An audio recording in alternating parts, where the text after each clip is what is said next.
Bapamu baik, sekali lagi saudara kita nyanyikan pujian penyembahan kita.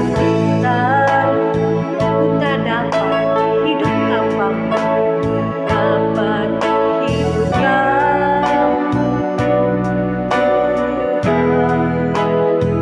Yesus, ku tak dapat hidup, dapat hidup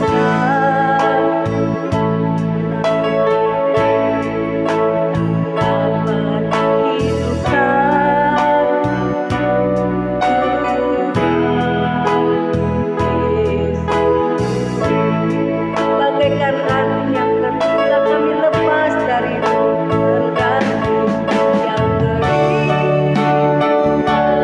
Dalam pengakuan kami lepas dari, kami sangat membutuhkan Engkau Tuhan. Kaulah Bapa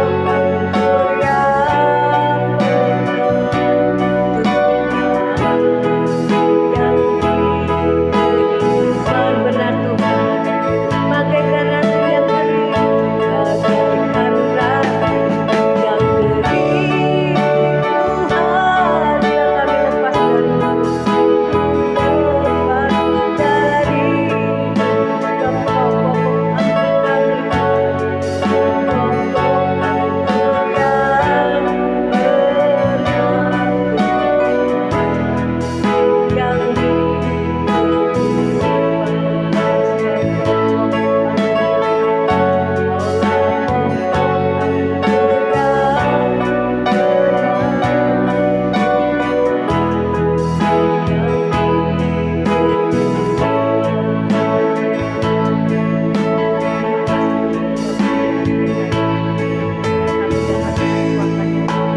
segala pokok kami, pokok yang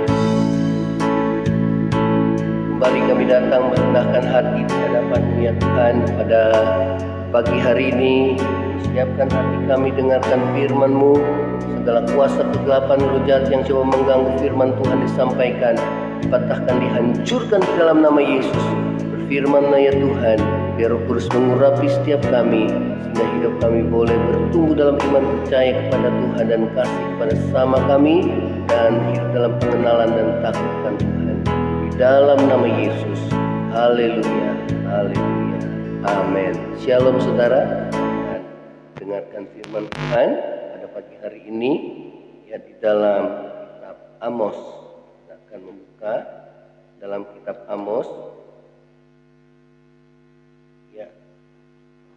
Kita akan membaca dalam kitab Amos dalam perjanjian lama ya. Amos pasal yang kelima ayat yang keempat. Amos pasal yang kelima ayat yang keempat ya. Kita akan membaca di sini Amos 5 ayat yang keempat. Temanya adalah carilah Tuhan maka kamu akan hidup ya. Sebab beginilah firman Tuhan kepada kaum Israel, carilah aku maka kamu akan hidup. Janganlah kamu mencari Betel, janganlah pergi ke Gilgal, dan janganlah menyeberang ke Berseba. Sebab Gilgal pasti masuk ke dalam pembuangan, dan Betel akan lenyap. Carilah Tuhan, maka kamu akan hidup, supaya jangan ia memasuki keturunan Yusuf bagaikan api, yang memakannya habis dengan tidak ada yang memadamkan bagi Betel. Ya, nah saudara, firman Tuhan melalui Nabi Amos mengatakan kepada bangsa Israel untuk mereka mencari Tuhan ya, harus mencari Tuhan supaya katakan kamu hidup ya. Nah saudara, hidup di sini berbicara bukan hidup secara jasmani saja, tetapi yang terlebih ini berbicara tentang kehidupan rohani kita ya. Nah dikatakan janganlah kamu mencari Betel, dan janganlah ke Gilgal, janganlah menyeberang ke Berseba ya. Saudara, apa maksudnya janganlah kita pergi ke Betel ya?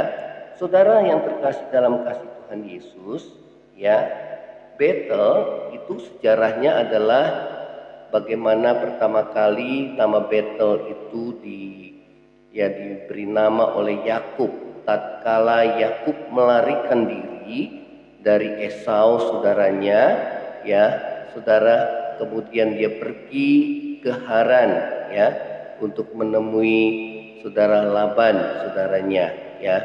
Nah, di Betel itulah saudara, di dalam satu perjalanan, ya, kemudian Yakub dia bermimpi tentang sebuah tangga yang di bumi ke surga, di mana malaikat Allah turun naik ke sana, ya. Dan di Betel itulah, ya saudara, dia mengalami perjumpaan pribadi dengan Tuhan. Saudara yang terkasih dalam kasih Tuhan Yesus, ya, itu adalah sejarah daripada Betel. Sehingga Betel yang artinya adalah rumah Allah, ya, maka Yakub menamakan disinilah rumah Allah, ya. Di sini bahwa Allah hadir, ya saudara, di tengah-tengah kehidupan daripada Yakub, ya.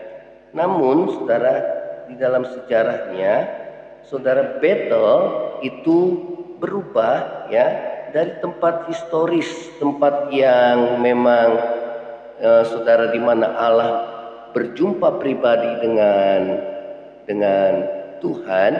Maka saudara, pada zaman Raja Rehabeam, bangsa Israel itu terpecah menjadi dua, ya, Israel utara dan selatan. Israel utara itu dipimpin oleh Yerobeam, Israel selatan itu dipimpin oleh Rehabeam dengan ibu kota Yerusalem, ya. Nah saudara, Israel utara yang dipimpin oleh Raja Yerobeam, saudara, di dalam 2 Raja-Raja kita akan baca, ya. Maaf, dalam 1 Raja-Raja pasal yang ke-12 kita akan baca di sini. 1 Raja-Raja pasal yang ke-12, ya, bagaimana tempat di Betel itu Raja Yerobeam, saudara, meletakkan patung lembu emas, ya, sehingga saudara, disitulah tempat saudara, ya, untuk menyembah berhala patung lembu emas, ya. Nah, kita akan baca 1 Raja 12 ayat yang ke-26.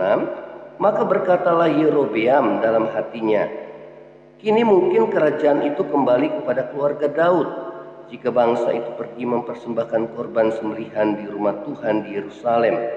Maka tentulah hati bangsa ini akan berbalik kepada Tuhan mereka, yaitu Rehabeam, Raja Yehuda.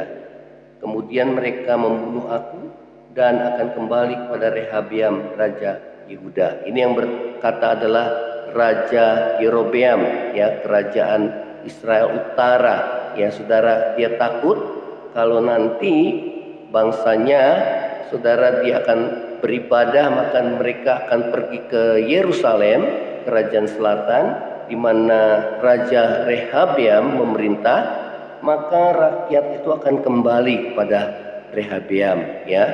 Nah saudara, oleh karena itu ayat 28, sesudah menimbang-nimbang, maka raja membuat 2 anak lembu jantan dari emas. Dan ia berkata kepada mereka, sudah cukup lamanya kamu pergi ke Yerusalem, hai Israel. Lihatlah sekarang Allah-Allahmu yang telah menuntun engkau keluar dari tanah Mesir. Lalu ia menaruh lembu yang satu di Betel dan yang lain ditempatkannya di Dan. Maka hal itu menyebabkan orang berdosa, sebab rakyat pergi ke Betel menyembah patung yang satu dan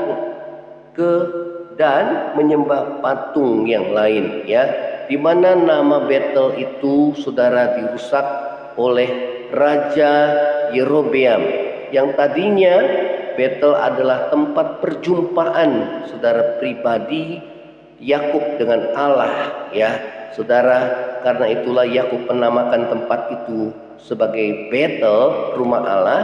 Kemudian nama itu dirusak oleh Yerobeam, ya, dengan mendirikan 2 patung lembu emas, yang satu diletakkan di Betel, yang satu diletakkan di Dan, sehingga itu menyebabkan bangsa Israel yang dipimpin oleh Raja Yerobeam berdosa di hadapan Allah, ya.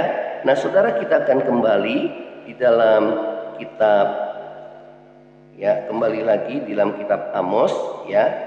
Nah, dari sini kita dapat mengerti mengapa Tuhan mengatakan janganlah kamu mencari Betel, atau janganlah kamu pergi ke Gilgal atau Beersheba, ya. Gilgal juga demikian.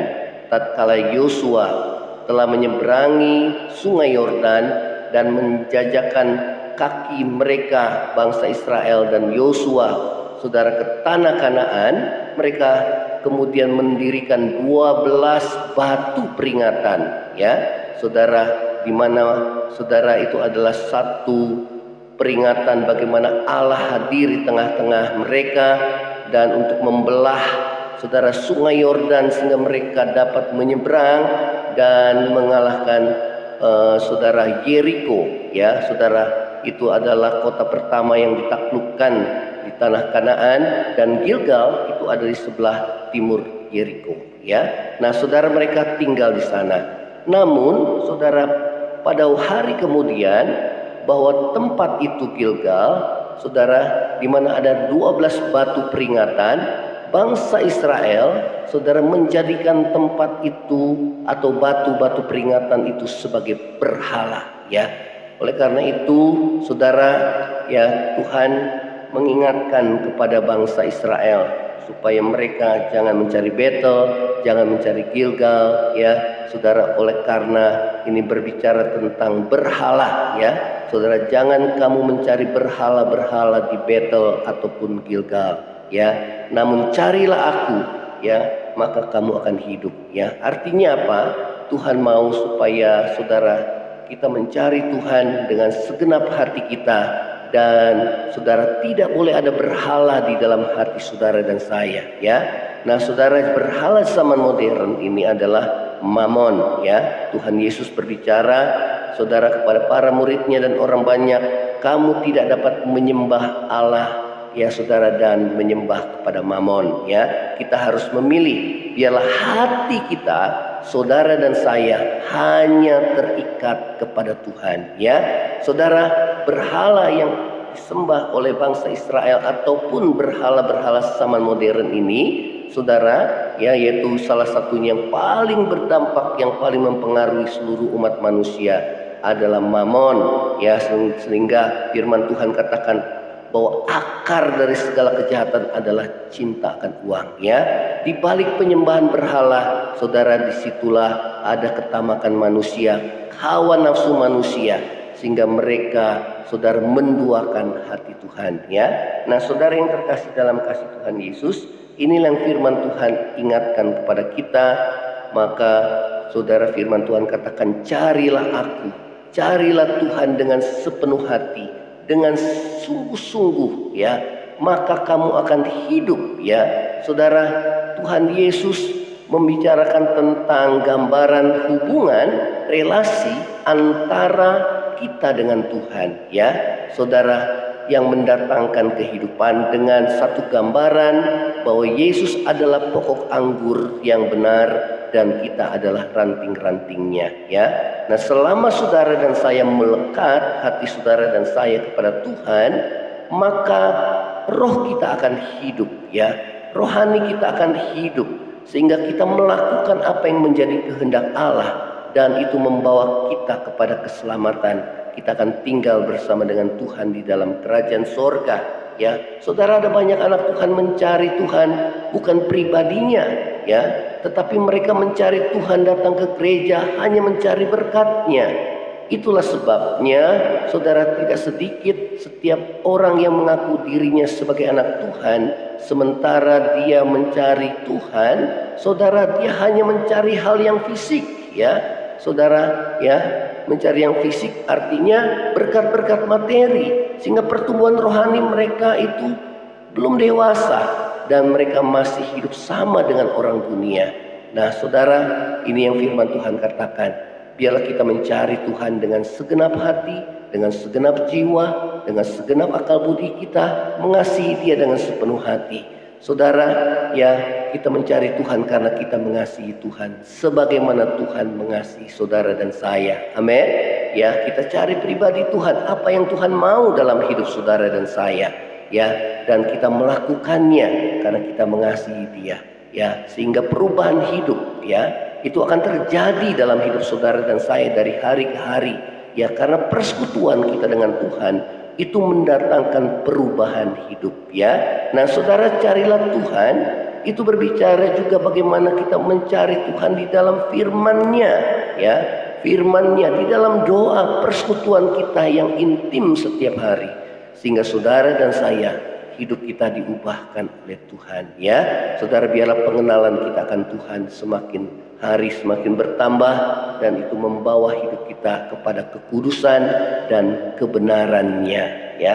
Dan inilah firman Tuhan, kiranya saudara dan saya, ya, terus bertumbuh, ya, mencari Tuhan di dalam doa persekutuan pribadi dan juga dalam firman Tuhan yang akan terus mengubahkan hidup kita, sehingga kita hidup melakukan apa yang menjadi kehendak Tuhan, dan kita akan tinggal bersama dengan Tuhan di dalam kerajaan sorga, ya. Saudara, Dialah air kehidupan, ya. Tanpa air kita tidak mungkin hidup, ya. Demikian juga Yesus dikatakan, barang siapa haus, baiklah dia datang kepadaku dan minum, ya. Dia juga adalah roti kehidupan, Dia makanan rohani kita, sehingga firman Tuhan itu menjadi kekuatan bagi hidup saudara dan saya, ya. Nah, kita akan nyanyikan pujian Kaulah air kehidupan, yang memberiku kelegaan, yang memberiku kedamaian, yang membuat rohaniku hidup dan segar, ya, yang membuat aku kuat dalam menghadapi setiap tantangan dan kesulitan hidup, ya, karena Tuhan Yesus menopang kita, ya. Kaulah air kehidupanku, yang memberi kelegaan. Kaulah roti kehidupanku, yang memberi kekuatan. Katakan, tiada ku takut Tuhan, tiada ku takut. Jalani hidup ini bersama Yesus, ku menang. Tiada ku ragu akan janji-Mu Tuhan, bersama Yesus ku menang. Tiada ku takut, jalani hidup ini bersama Yesus ku menang. Tiada ku ragu akan janji-Mu Tuhan, bersama Yesus ku menang. Bersama Yesus ku menang. Bersama Yesus Tuhan, bersama Yesus ku menang. Terima kasih Tuhan, Kaulah air kehidupan, Kaulah roti kehidupan bagi kami, sehingga roh kami menjadi kuat. Kami tidak lagi takut, dikuasai oleh ketakutan dalam hidup ini, karena kami percaya bersama-Mu Tuhan Yesus kami lebih daripada pemenang. Terima kasih ya Tuhan Yesus. Biarlah kami terus menjaga persekutuan kami yang intim dengan Tuhan, sehingga hidup kami terus diubahkan dari hari ke hari, sehingga hidup kami, roh kami tetap kuat di dalam menghadapi keadaan zaman yang semakin sukar. Iman kami semakin kuat dan kasih kami semakin bertumbuh kepada Tuhan dan kepada sesama. Terima kasih Roh Kudus Tuhan menjamah setiap hati kami ya Tuhan. Kami berdoa Tuhan, kalau ada dosa di dalam batin yang menghalangi Tuhan persekutuan kami dengan Engkau ya Tuhan, kami berdoa Tuhan, ampunilah kami ya Tuhan, supaya hubungan kami dengan Tuhan tidak terputus dan akhirnya kami binasa, melainkan Tuhan pulihkan hubungan kami dengan Engkau ya Tuhan. Kami yang sudah lama meninggalkan Tuhan, kami yang sudah mulai rohani kami sudah mulai merosot Tuhan, kami akan bangkitkan kembali persekutuan kami dengan Tuhan. Kasih yang mula-mula itu boleh kembali menyala di dalam diri kami. Terima kasih Bapa di surga, terima kasih ya Tuhan. Ini yang menjadi doa kami di hadapan-Mu. Yang lemah Tuhan kuatkan, yang susah Tuhan hiburkan, yang sakit ulurkan tangan-Mu untuk menyembuhkan ya Tuhan. Yang dalam kekurangan Tuhan, buka pintu-pintu langit-Mu Tuhan untuk memberkati setiap kami anak-anak-Mu yang mengalami pergumulan dengan sesama, baik dalam rumah tangga, baik dengan rekan-rekan kerja, ataupun sesama saudara-saudara kami ya Tuhan. Kami berdoa di dalam nama Yesus Tuhan, pulihkan ya Tuhan. Biarlah mulai daripada kami, untuk kami boleh melepaskan pengampunan seperti Tuhan mengampuni kami. Dan mulai daripada kami ya Tuhan, untuk kami boleh mendoakan Tuhan segala apa yang Tuhan mengganjal dalam hati kami, mendoakan bahkan musuh kami sekalipun ya Tuhan, sehingga hidup kami dipulihkan, sehingga hidup rohani kami dihidupkan kembali. Terima kasih ya Tuhan Yesus. Ini doa kami di hadapan-Mu. Tuhan berkati bangsa kami dalam menghadapi keadaan masa yang sukar di akhir zaman, kesukaran hidup di krisis ekonomi global ini ya Tuhan. Biarlah roh pertobatan Tuhan curahkan khususnya kepada bangsa kami ini dan juga kepada bangsa-bangsa di dunia, agar kami semua boleh kembali kepada Tuhan, kepada persekutuan kami yang intim dengan Tuhan. Terima kasih Tuhan Yesus. Terima kasih buat kebaikan-Mu, dan berkati setiap aktivitas kami sehari-hari. Sepanjang hari ini Tuhan memberikan kami kekuatan, penghiburan, kemenangan yang daripada-Mu ya Tuhan. Di dalam nama Tuhan Yesus kami akan terima berkat yang daripada-Mu dalam nama Yesus. Terima kasih. Saudara yang terkasih, angkatlah hatimu dan terima berkat Tuhan. Kiranya kasih karunia dari Allah Bapa, cinta kasih yang kekal dari Tuhan kita Yesus Kristus, penghiburan, pertolongan, dan penyertaan Roh Kudus menyertai saudara dan saya mulai saat ini sampai Maranatha, Tuhan Yesus datang pada kali yang kedua, bahkan sampai selama-lamanya. Yang percaya sama-sama katakan amin. Shalom, Tuhan Yesus memberkati saudara. Bagi saudara yang diberkati, saudara boleh share saudara Mesbah 2 pagi ini kepada yang lainnya, dan bagikan kesaksian saudara ya di media sosial ini, sehingga setiap kita boleh menjadi berkat. Amin. Shalom.